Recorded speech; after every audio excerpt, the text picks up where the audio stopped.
Awesome, great, glorious day it is. This is the day the Lord has made, and indeed we shall rejoice and be glad in it. Welcome to yet another exciting episode of the Umubanga podcast. We're all about informing, transforming, and inspiring. So hopefully you've been inspired by you watching some of our episodes, and do let us know if there was an episode which you didn't like, so that we see. And we can reshoot. Yeah, so today we have an exciting, awesome guest. I know some of you know her from social media, and today we'll dive deep into her life and just finding out who she is and what she's made out of. Maybe she's made out of titanium, uranium.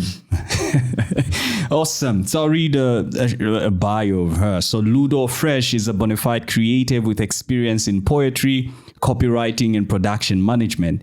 She was born in Masungo, Botswana, before she came to Zambia and started her rise as a creative influencer through bittersweet poetry and partnerships with artists in the creative space like K-Star and Kapembwa on their famous T-Lower, which then transformed to T-Flower. Yeah, and 10 bars social media vines. LUDO has been a backbone of exploit advert productions, which some of us see today, but do not have a story to tell of who was behind the creative process. She recently had an exciting poetry show themed Time and has continued to embark on a rising journey to bring healing through her art.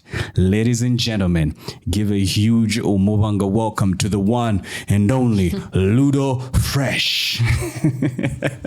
So dramatic. Yeah. How does it feel? It's interesting. It's like an outer body experience because you're listening and you're like, oh, that's me? Yeah. Okay. Awesome. I want you to just move the mic. Closer? Yeah, closer to the mic so that you're super audible. So yeah, somebody watching this for the first time, maybe they haven't seen you online or some of the content you've put out before. Who is LUDO Freshe? Ooh. Actually, when you started, I thought you were going to say a bona fide Christian. You know, I was recently looking at the certification I have, and the one that makes me smile the most is my baptism certificate. Oh, awesome. So, when did you get baptized? Just recently, November 21st. Oh, okay. So 2023. I'm fresh out the water. Yeah. Awesome. But yeah, I am a all-around creative, and I think I would like people to know me first for what my character is. Yep. And that is, I am in love with God, and I want that to be seen and felt. Not just something that I say through my creativity, but something that you feel in one way or the other when you interact with me. Yeah. Okay. And obviously, because God is a God of excellence, that spills over into the other arts. So poet, musician, among other things, copywriter as well. Okay. Yeah.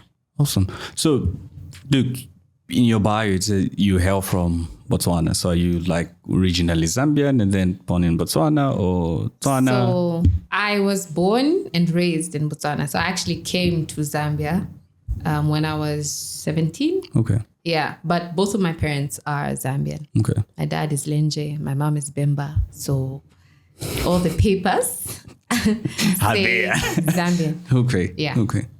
So even the time, so growing up, did you envision yourself being in the creative space where? I was composing songs at the age of 7. Okay. And the first time, way back when you listen to an album. Yes. There would always be that extra instrumental that would come a bonus. Yeah. So I would take those and I'd see the name and I'd make a song to the name that's written on it. So yeah, I did that pretty early on and my parents already could see them. There's something there, So you compose, was it rap, was it singing? I would just compose. When I was a child, it was just singing. Singing was my first love. So I'd compose songs and I'd sing them all the time. I would change songs that already exist and make them my own version. Yeah. So yeah, that I did a lot. And in the 3rd grade, I entered music class. And you see where we were, it was kind of it's by selection. So I think the moment I was selected, oh no, you can't make it, you're in. I was like, oh, okay, I'm in. So I was like, oh, maybe there is something actually here. Let's pursue it. Yeah. Okay.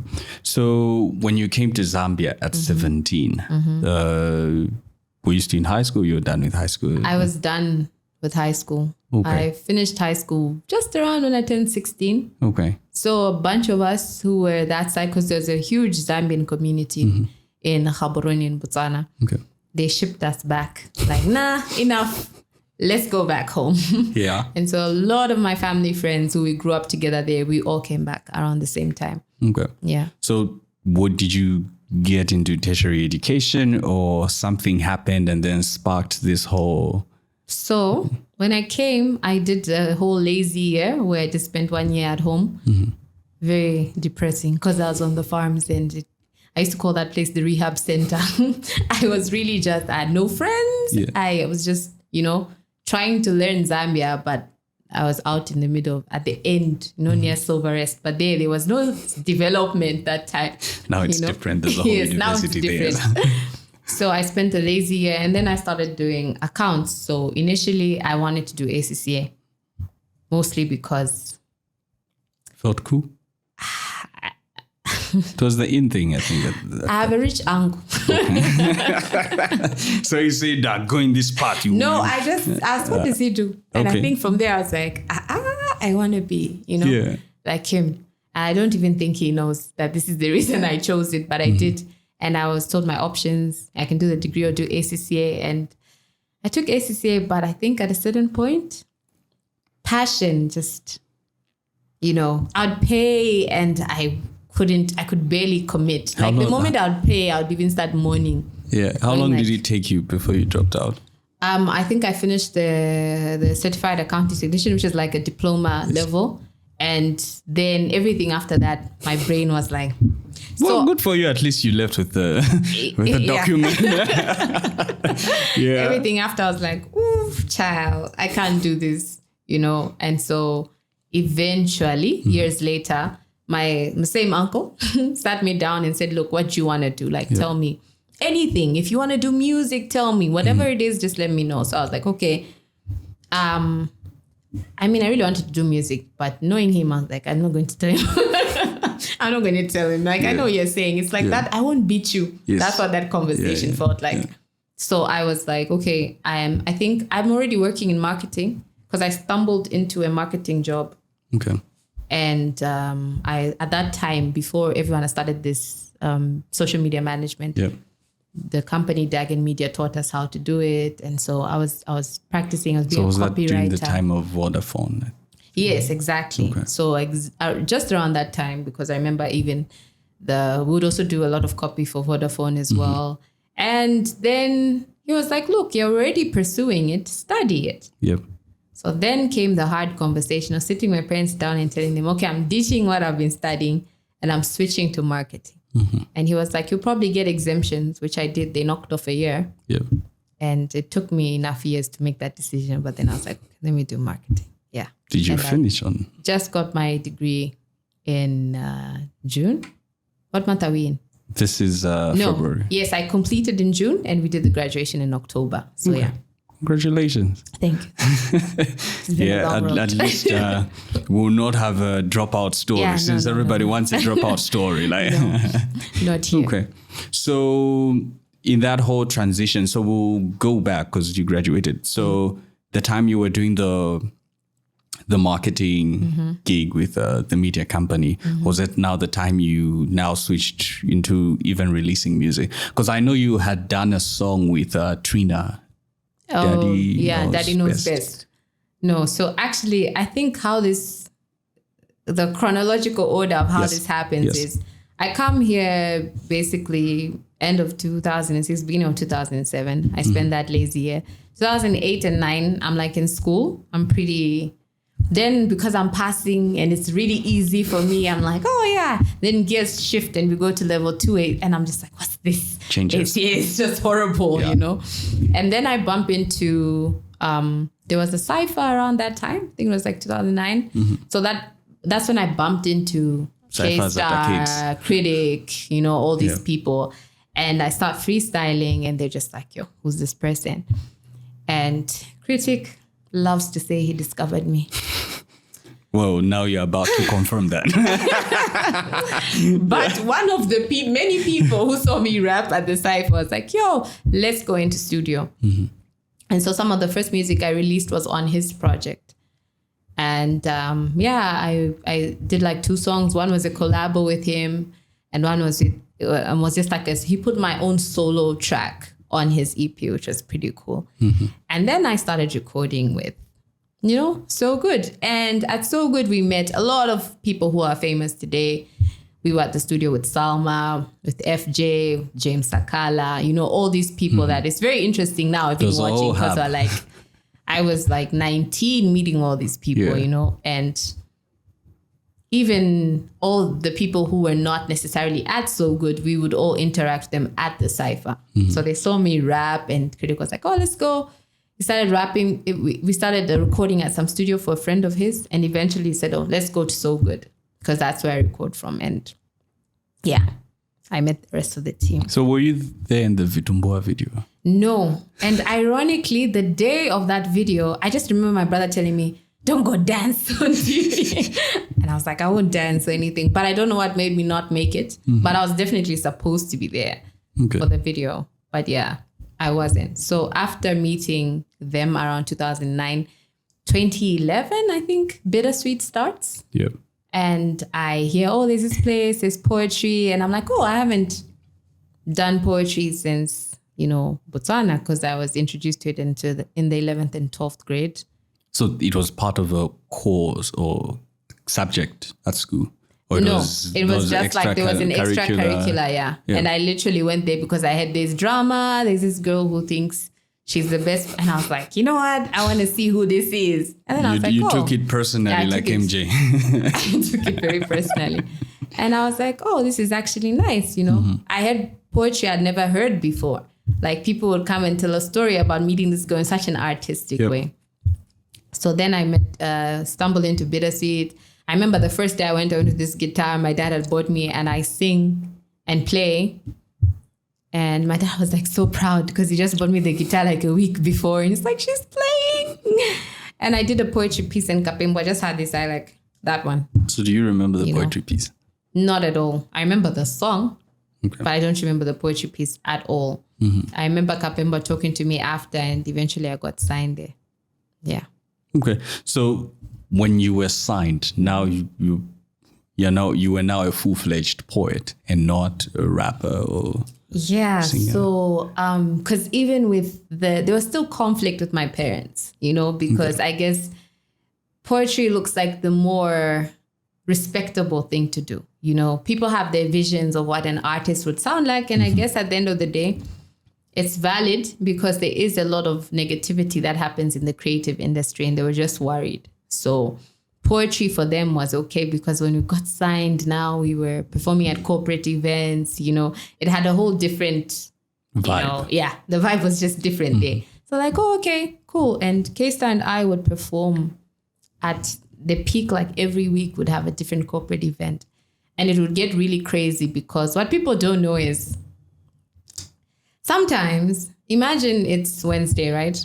I go in at 9 a.m. for a brief about a performance.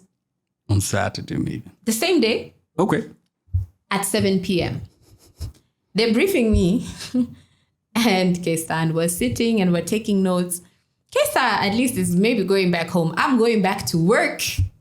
And then I go back and sit at the desk and at 5 p.m. before 7, you have to write. Yeah. So immediately I knock off, I should have memorized this and perform. But what worked in our favor around that time was we were fast. So if people said, oh, the event is Tuesday, it's Thursday, I know people who write something, memorize it, and perform it really quickly. Let's call them.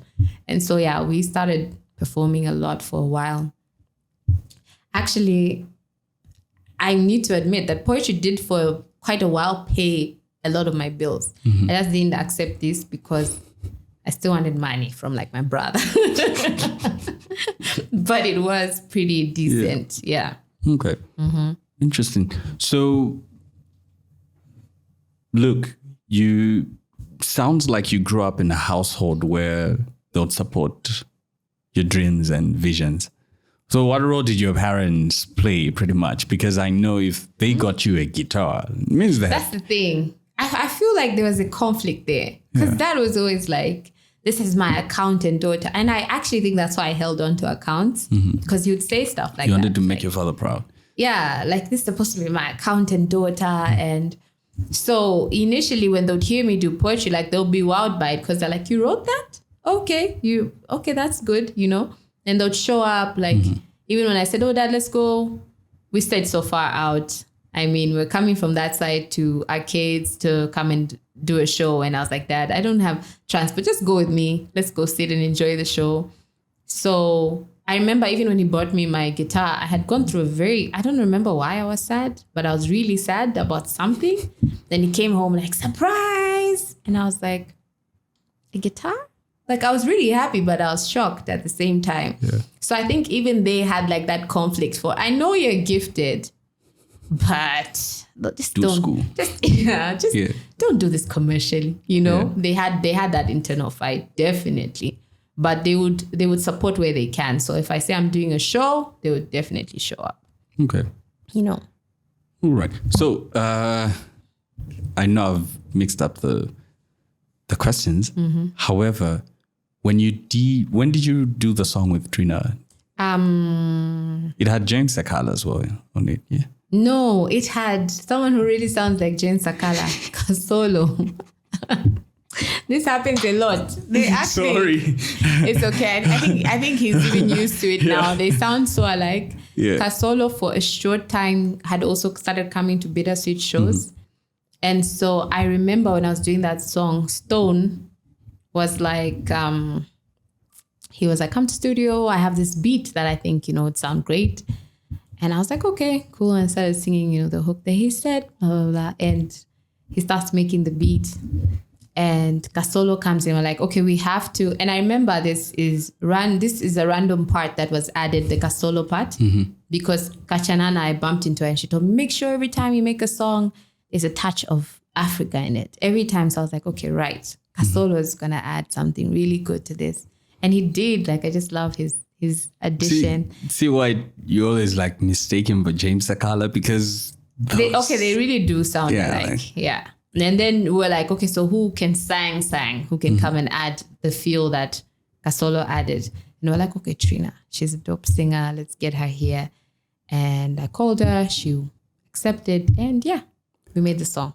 Because I remember the song was released on Regions. And I think at that time in the industry, I think Regions was known as the Christian website for songs. So were you at that time a Christian poet? No. So first of all, I just want to say I was a Christian. Yes. Right. We are all Christians. Yeah. Zambia is a Christian nation. I was a Christian. What's that Christian? The way genetics described, first name Luke, last name Worm. I was a Christian. My first name was Luke and my last name was Worm. But I've always kind of had a love for Jesus, but I don't think I had experienced him in the depths I have now. Yep. So he was like that concept, that is passed to you. Like, oh, I believe in God. I know he's there. I know he created me, but we didn't have relationship. Right. So around that time, even my poetry was quite controversial. I was the person who would step on stage and say the last thing you expect anyone to say, and I used to be entertained because I was warned like Zambia is so conservative. You can't say this, that, so that. You always like pushing the boundaries, like. So I'd come on and say, oh, really? And then I say something and I'm like, they seem to be happy I'm saying something they can't say, So I really did push it. I really did say a lot of things. I even said if people listen to my poetry, they would stop asking if I'm a Christian rapper because the poetry would just completely give a different view. Like, girl, but I say this a lot. If you're releasing a song like once a year, right, it's hard for you to grasp what sort of artist this is. It's hard for you to draw that conclusion. Because for me, I think it would be like, okay, 365 days, what am I talking about? I'm like, I can't pop up after a year with like a dance song. I can't pop up with something that doesn't have substance. So I'll be like, okay, God, let's talk about something that actually means something. However, I'm pretty sure if an album could have been squeezed out of me in that time, you would have started to know that homegirl is still doing the lukewarm dance, you know, because certain things were just, there's a lot of music that actually got deleted, that never made it to people's ears. Laptops crashed. And if that music was heard, I'm sure people would be like, okay. The Lord made sure that. Yeah, I think he did his work. Yeah. Yeah. Okay. So what year was that release? Actually saw a post recently. Wasn't it like 10 years? Because someone was telling me I grew up listening to Daddy Knows Best. I was like, you grew what? Now you feel what old. Are you saying? Like I'm a spring chicken. So that was like 2014, maybe. Yeah, somewhere around that time, actually. Because I think it's just been about that, And it wasn't the first. I think the first that people heard when I switched to Bittersweet was Side Chicks Anonymous. And then Daddy Knows Best. And then #Men Are Trash. I think it's that order. Interesting. So, look, we see all that, and then we now regularly see you on Tuesdays and Fridays, or the Tiloa skits, and what prompted you? Did you like see an opening in the creative influencer side? Because as you mentioned, you were working for a marketing company at that point. True. Was that what sparked you to get in front of the camera and just... Yeah, I guess there was always like a nudge. I guess part of me knew it would happen, like pushing my brand. Like I was behind pushing a lot of brands, right? And you would never see, I think actually got comfortable being, it's nice being a ghost, if that makes sense. Because nobody stops you. Yeah, and also if they throw hate at the brand, you don't catch it.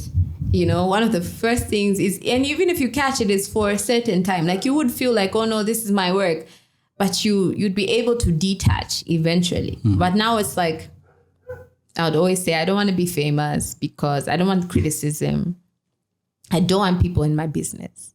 That was something I'd always say. But then I was almost like understanding that I'm limiting myself because I have my idea of how I want things to work out. And my craft was telling me this is not a behind the scenes craft, you know. So I see these people who have always been my friends and they start doing these skits consistently. Actually, the first, when the old skits were like blowing up, sometimes I'd be like the camera person holding the camera, you know, and be like, oh, Kapemba K-Star, switch it up like this, you know. So I liked that. Then eventually it's like, oh, let's use you in this. And you're like, okay. And you do it and you see, because I'd had my fair share of not such great things happening, like, you know, cyberbullying, what people attacking you online. So I was very skeptic about stepping into a space where he has 500,000 followers, you know? So I'm like, okay, we do this skit and people like it. You're like, okay, you do another skit and people like it. And you're like, you're almost waiting for the backlash that you used to get. But it was funny because the same skits kind of themes, if we would throw them out to other people and say, oh, do this like this, they would reject the other people. Yeah. And we're like, do people understand that they've now fallen in love with the character and not the content? Because when we do the same thing, we're encouraging others to do, they're like, this is whack. And then they're like, no, we want those people to come back. Yeah. So I guess that kind of validated me in the sense that I needed to know that there's room for me as a rapper. I'd kind of thought that this is not for me anymore. Maybe poetry is my thing, but music, rap, no. So I think that cemented it. And K-Star's my friend. Really, I showed up first for my friend. That's the honest truth. I didn't show up for, I want really good numbers, so I'm going to show up. Because half the time I'd be like, if someone else is calling, it might take me a bit more hesitation. But K-Star's like, I really need help with, okay, I'm there. You know, you need help. Even if I'm tired, I'm pulling up. So yeah, that was my friend. And he was supporting my craft. So I thought that was a good thing. And all of a sudden my numbers started to boom. Yep. And people started to notice me. So I was like, oh, this is working, I guess. Your guys really abused arcades. Why not? Yeah, well, now it has a whole design change, but true. Your guys really, it was content. Yeah. Yeah.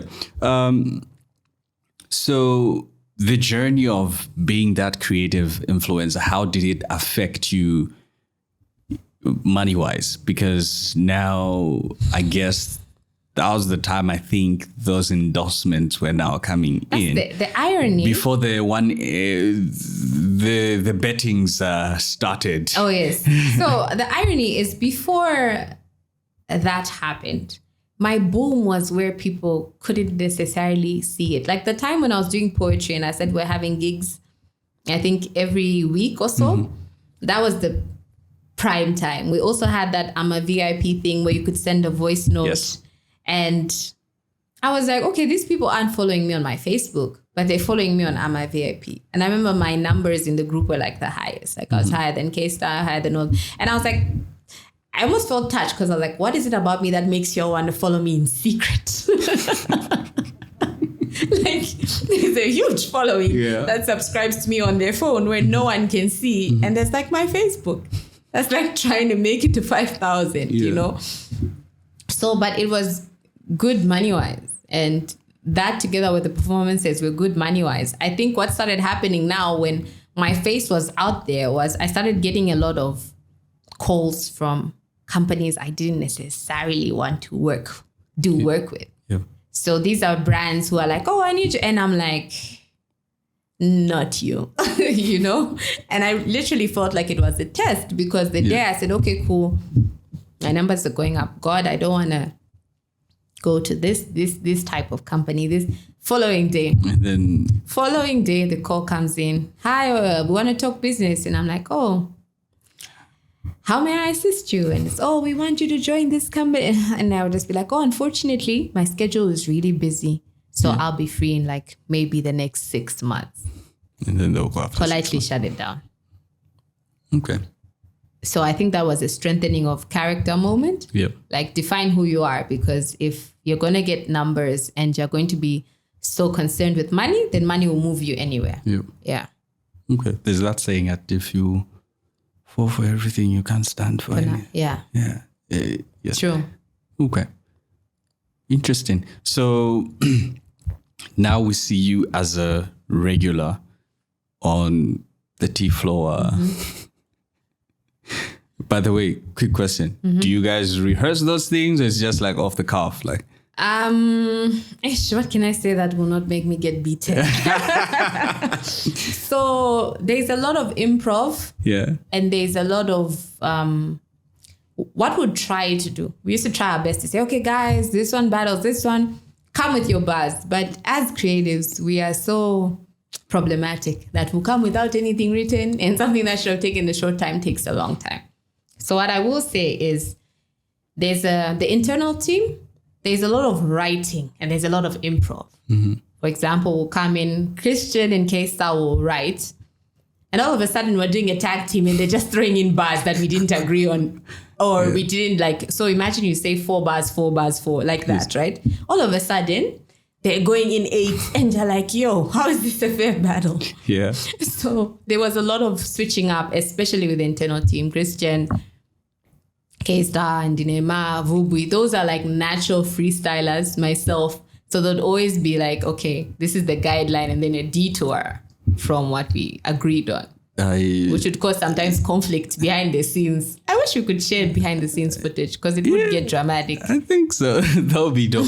I remember reading through comments, I think, of the battle you did with Lord Wapi. Yeah. Yeah. Which one was your favorite battle? Like, which one was my favorite battle? I think the most comical one was probably the one I did with Killer, which was against K-Star and Christian. Yeah. Because it was really, like I said, dramatic behind the scenes. Christian is just like, he's a bully. He was like, hey, if you guys want to cry, find a corner to cry. Huh? We're improvising. That's what the battle is. I'm like, you're not. You're like deviating. You're making this like a verse on a freestyle song. Just do your bars and let's make it fair play. So that one was the most dramatic because it took so long. And we argued so much and laughed so much at the end. But like in the moment, it was like real agitation. So I think it was more of a more realistic view of what the creative space is like, because it wasn't like, oh, we just come hunky-dory and everybody does it and leaves. But I think whenever I was battling Vubu, was pretty interesting. Yeah. I think she's quite an interesting creative. Like, she picks up on things really fast.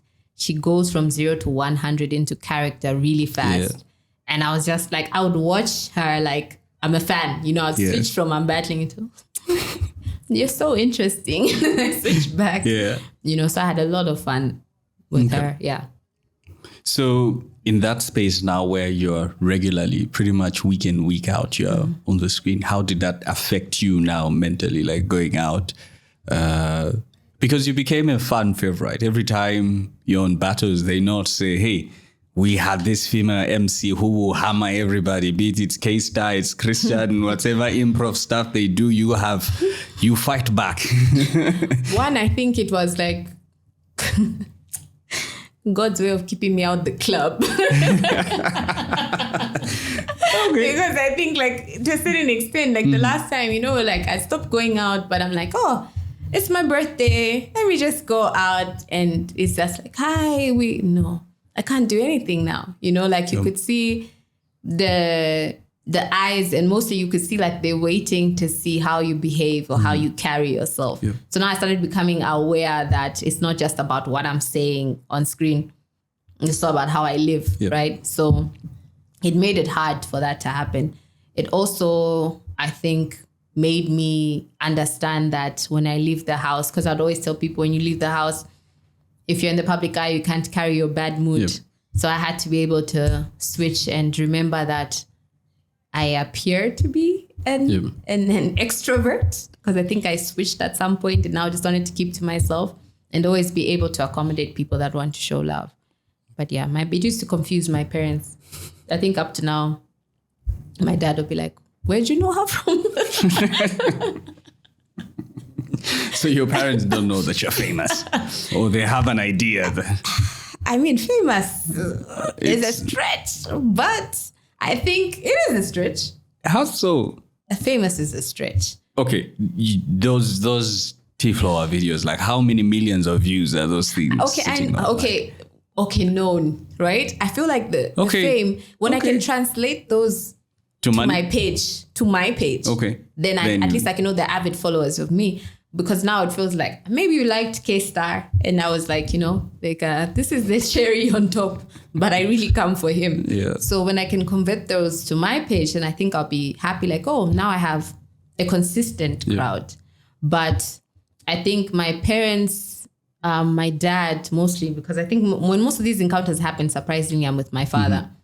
He just used to be like confused. Like, oh, okay. I think it took time for him to take it in. Like, oh, people watch you. Yeah. People like watching you and people believe in your talent. Okay. You know. Okay. So look, you're a poet, rapper, singer as well. Yeah. Yeah. And then there's this line, which a lot of people don't know, I guess. We've seen some of your works on billboards, posts on Facebook for different organizations. And you've as well written adverts, which we see on TV. Walk us through your marketing side of things and what you're working on in your organization and all. Okay, cool. So I guess from I think it was 2016, right? When I joined Dagen Media, they taught me the ropes for a year, which was really great because I learned what I needed to learn for me to stand. Vodafone died, eh? Yeah. And also then Dagen Media also died. And I left like 6 months before the company closed. It was a hunch or intuition, but I was just like, you know what? In fact, it first moved to Kablonga and it became expensive for me to get to work. Yeah. And then at one point I analyzed to say, oh, I'm using more than I'm getting paid for transport because now I'm using a lot of cabs. And then I said, oh, so what's really paying me? Right? So I started to analyze my side gigs that were paying me. And I said, okay, let me shift to these. And then I started to pursue it on my own. From 2017 to date, I've been working from home. And I remember when that was the dream. And I was like, oh, this can actually happen. So the same people I'd meet in that space. Ironically, all the gigs I've gotten now, in one way or the other, are through people I met from Dragon Media. So they'd call me and say, oh, we're working on this campaign for this bank. And this campaign is going to be for 3 months worth of content. And, you know, they believe that you can be one of the lead copywriters. And then you're like, oh, next thing you're watching stuff you wrote for Zanako on TV. And you're like, wow, they took my scripts, you know. And so, I think the experience at Dagon was a good foot into well-known brands. Yes. And I've done a lot of stuff for brands that are quite known right now, like banks, your telecoms companies, you know, and now branching into production, which ultimately, when I go back to remember, one of the first things I said was, my dream is to have a marketing company and I can't wait to see my scripts be brought to life. Mm-hmm. And from writing it to switching to production management, I think that was the best thing for me because I was like, this is actually happening. You know, when they say that's a statement of sometimes you don't even realize you're sitting in a blessing you prayed for. I woke up one day and I was like, wow, this is happening. And this year, Freshe Marketing, which is the company I set up like a year ago, officially has branched into production. So we have all the camera equipment. And now I get to celebrate being able to script, shoot, and see the whole procedure. So we can say that the T-Flow battles contributed. I mean, I genuinely believe it all works together, even when you don't see it. Yeah. So the people who see you and are like, oh, this girl's really creative, let's call her for this. And they won't stop to tell you actually liked you because I watched this video, you know? But at least people become aware, like, oh, she's really creative. Yeah. She's a writer, she writes for herself. So they have faith in, oh, we have this, let's call LUDO, you know? Yeah. Okay. So it did definitely work in my favor. Awesome. Look, when we started, when I asked you who is LUDO, and then you're like, oh, the bio should have read Bonafide Christian. Yeah. Yes. Walk us through your journey. In conversation, you mentioned that as you were writing your stuff, as I mentioned, that Reachings was at that time a Christian platform, and most of the content you were producing at that time was trying to fight the system. Yes. Yeah. What happened? Your journey to salvation. Okay. There's immediately I'm asked that question. There's a lot that runs through my mind. Yeah. But I used to be, and bear in mind, as I say this, I have no problem with this church. I'm not saying it in hate. I'm just saying I used to be Catholic. Mm-hmm. What I didn't like about being Catholic for me was I got so used to procedure and I didn't have a heart. So for example, I would know, oh, this is Lent. You know, this is what I'm supposed to do. Oh, this is that. I'm supposed to pray here. And I think if I could see how God looks, he was probably yawning, oh, this another person, you know, acting like a puppet, you know, and not actually discovering who I am. And so consistently, I didn't notice that I started battling with bouts of depression. And one of the times I would always be hit is when I'm about to release a project or release music. And I didn't pay attention to that. This is one of the areas I'm being fought, you know. So depression would lead me to a lot of things. And now that's the time I was so comfortable drinking, smoking, being in the club, you know, just anything distracting me from feeling what I'm feeling. Yep. So there was the me that knew, like, I love God. And there was the me that was in pain, you know, because life started doing what life does. And I would lose people. I would lose myself in the process of losing people. Mm-hmm. and hurt myself.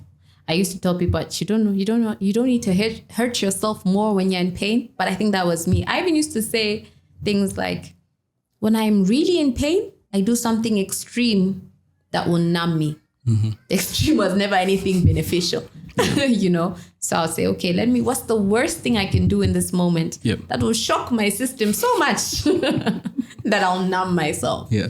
That was the sort of approach I would take to things. So I remember sitting myself down and saying, look, you have to switch up because the lifestyle you're living right now, you're going to die. Like, there's no two ways about it.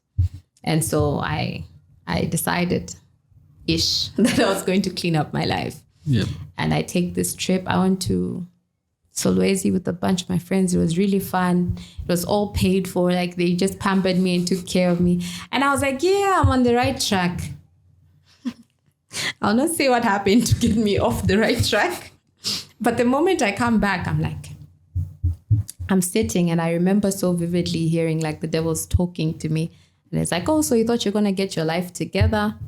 Thought you're going to get sober? Thought you're going to get celibate? Nah, that's not you. And I started listening.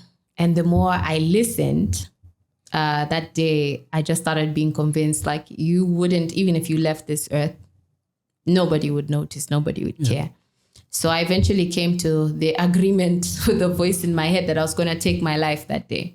And I remember everything about it because I was being directed. Like, you're going to find this here.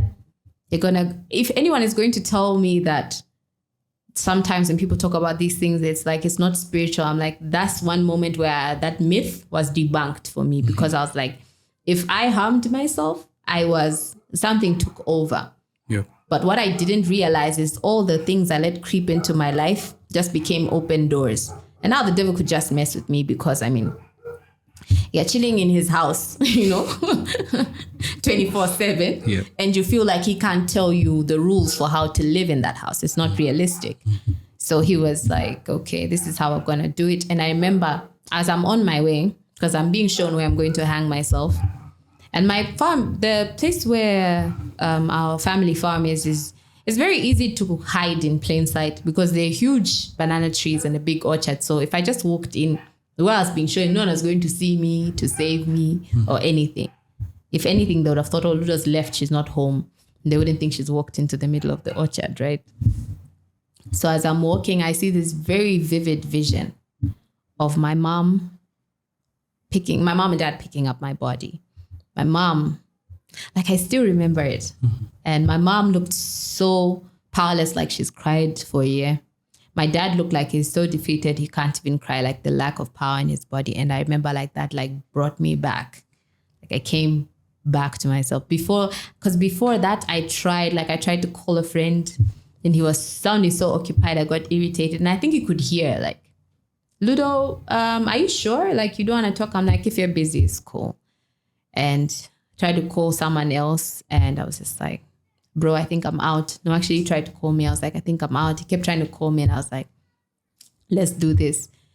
And so that vision snaps me back. And I just remember crying so hard. I like black out. I wake up outside, go back into the house. And this is a place that's like snake infested. Ordinarily, I wouldn't be playing where I'm playing, but I was on my way out mentally. So I was like, so I come back in, ironically, again in the house. No one was seeing me walk out.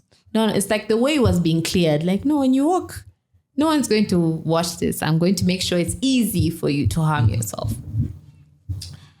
I just remember crying so hard and asking God, if I live, I want to actually feel alive.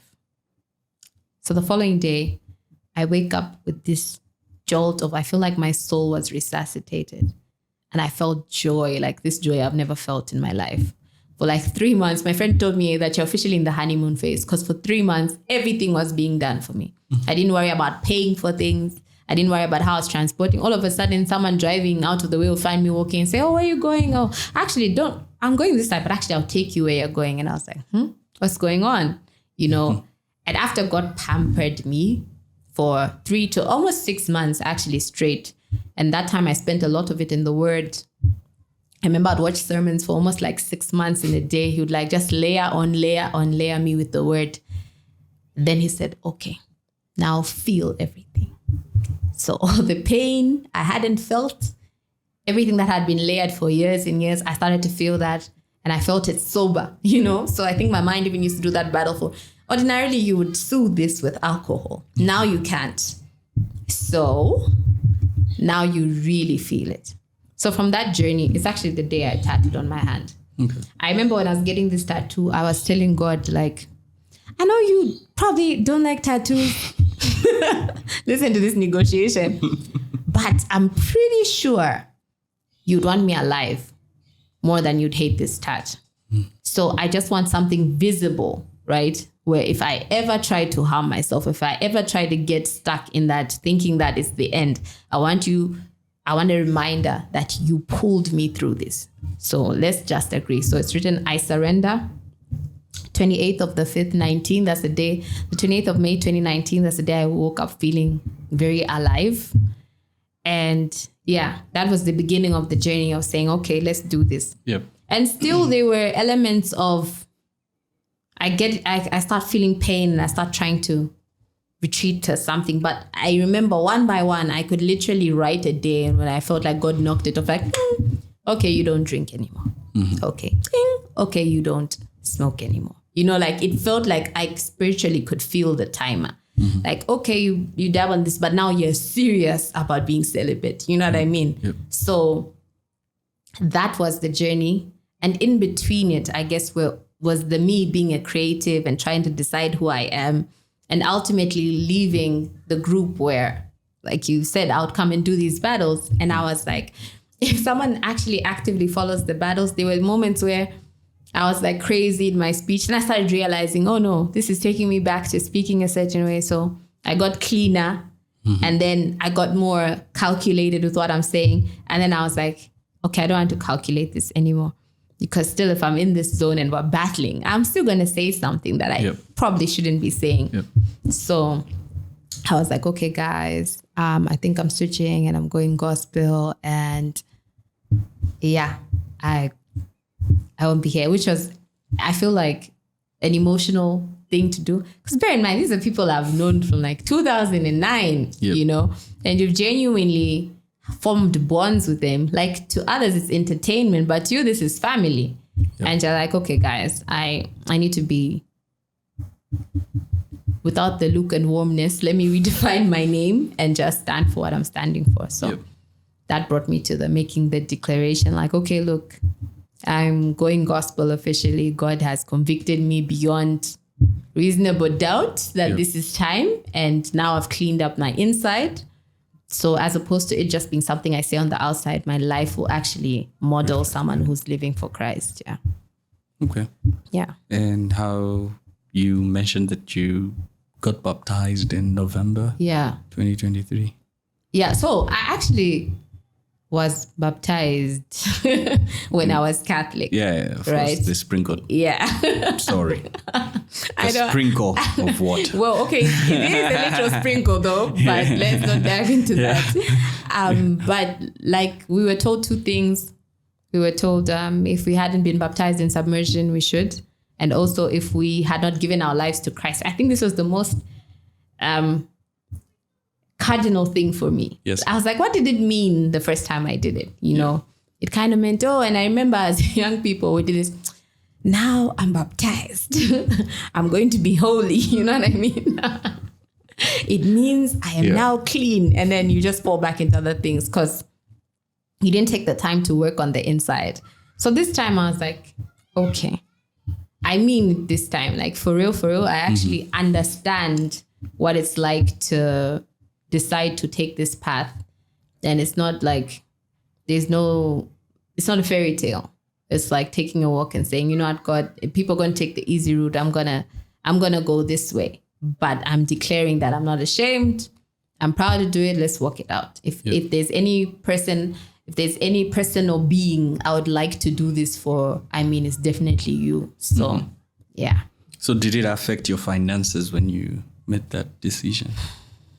Did it? I don't think so. No. What I do think happened though was I still got a lot more gigs that were from the opposition. Almost like are you sure we can pay you this for a weekend? And it's like, this could solve all my problems. Yeah, but no, it didn't affect. If anything, I think it started to open more doors for me. Yeah. Okay.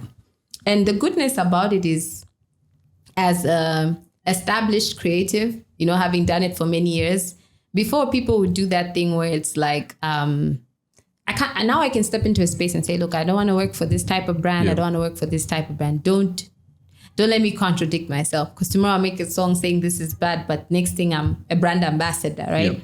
So when you step into a space and they want copy from you, and one of the first things they're saying is not this, not this, not that, you have to actually be known to be good at what you're doing. Because now I found people respected that and said, okay, tell me why. Okay, cool. We'll throw these brands at you and not these ones. Okay. So that started being like, now I realized I actually have some sort of control to say, I'll do this and I won't do that work. So it didn't mess with my back. Yeah. Look, you were in a dark place. Mm-hmm. Quite. And the Lord showed you the light on your road to Damascus, now the road to the banana plantation. Yeah. Funny as we make light of the situation, look, there's somebody who's watching this and they're in that space where they feel like there's no light. It's just, they close the chapter, they commit suicide. What's one thing you'd tell somebody who is in that space, in that dark place? Firstly, there's this unreleased song I had. Can I face the camera or say it? There's an unreleased song I have, and eventually I definitely want this song to come out. It's called, one of the lines I say over and over is, suicide kills more than one. The thing is, the illusion, the biggest lie I always tell people, what the devil is trying to do is convince you don't need to be here. No one will benefit from your existence. And if you leave, nobody would care. That's a complete lie. The strongest message I would like to send is that I would have had no idea, like on the other side of all this pain, there was so much joy. There's so much love in my life. There's so much goodness. And imagine if you quit the day before that door opens. You could literally have the most amazing turnaround tomorrow. A moment from now, it could be a phone call away.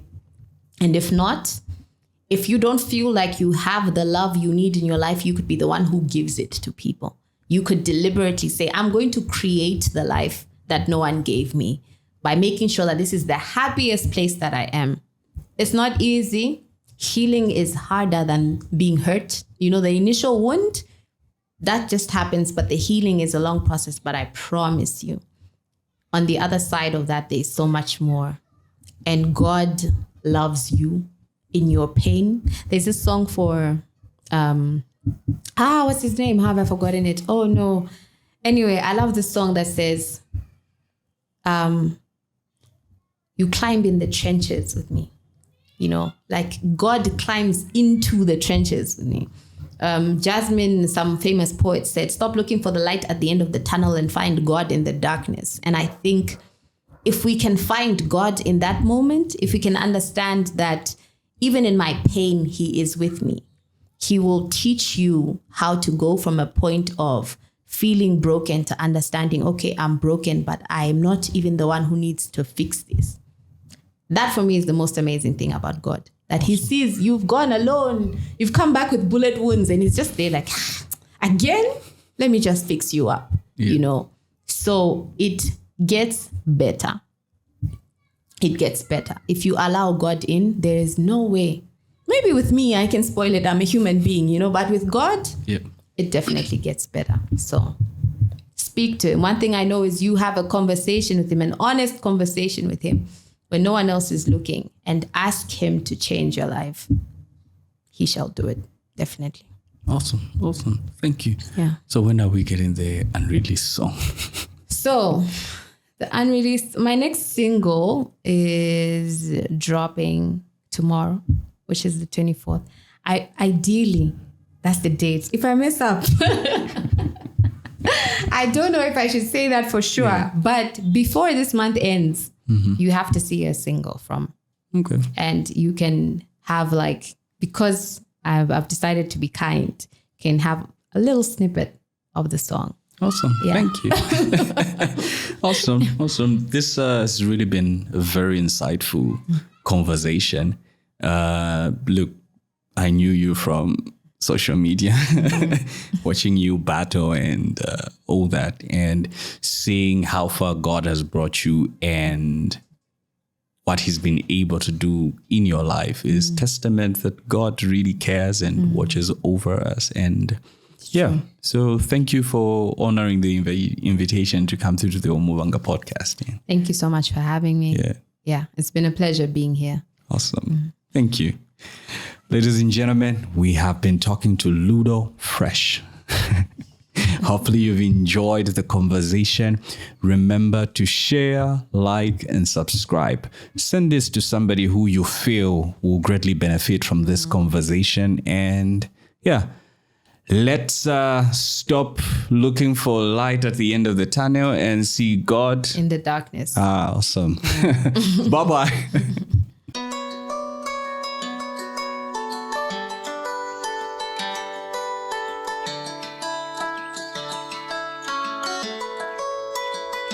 This is your guardian angel, remember me? Remember when you used to be a friend to me? You had it all planned out, you were so by the book. Didn't crave forbidden fruits until the devil made you look. Used to be so innocent.